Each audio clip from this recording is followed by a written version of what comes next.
Hey, what's up mga salon? Welcome back ulit sa akin channel, RCG Studio. Today's video ay magbibigay na naman tayo ng kunting tips at kunting kalaman. Siyempre po, regarding pa rin po tayo sa buhok.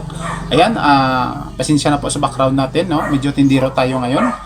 Mamaya pa po tayo papasok sa ating salon. Ayan, bigyan ko lang pansin, no? Kasi may nag-comment at nagtatanong na naman sa isang video ko na kahit hindi po bablets yung ilagay sa buhok niya na pangkulay ay magdadry pa rin po ba yung buhok natin? Ayan, yan ang pag-usapan natin. Pero bago yan, intro muna.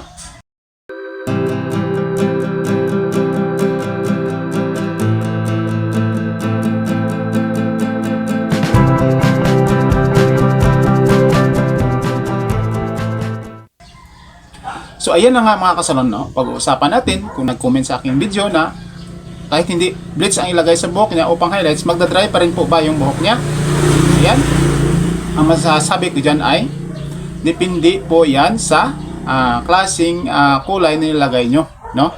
Depende po yan kung siyempre pag matingkad po yan, halimbawa mga light blonde, no? Mga ganon, ay di pag nilagay mo ng ganyan ng buhok mo, ay di sobrang tingkad po yan ng buhok mo. So may tendency pa rin po yan na mag-dry ang buhok nyo, no? Pero pag halimbawa naman mga medium blonde or mga medium brown, no? Medyo mga darken na mga pangkulay ay di medyo ibig sabihin pag more lightening yung kulay nilagay mo ay mas more chance na magka-dry yung buhok mo compare sa medyo dark na nilagay mo. Halimbawa ang nilagay mo sa buhok ay may halimbawa black yung buhok mo, nilagyan mo lang siya ng konti na pangkulay, parang shade lang, no? Halimbawa mga medium brown, mga chestnut brown, no? Yung mga medyo dark lang siya, no? Para lang para insakto lang makitang-kita yung pagkakulay sa buhok mo. So yan ay hindi siya masyadong dry yung buhok mo, no? Pero hindi naman na 100% na healthy pa rin yung buhok mo, kasi once na kinulayan na natin yung buhok natin yan ay siyempre po hindi na yan 100% na healthy yung buhok mo.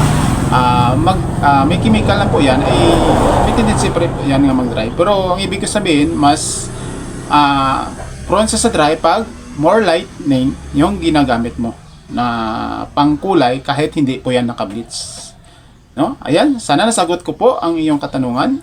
May katanungan po ba kayo ay maaari lang po kayo mag-comment sa akin comment section. Ayan, thank you so much. Sana sagot ko po ng maayos, and don't forget to like and subscribe po, and maraming salamat sa inyong panonood, and God bless po. Ayan, bye bye.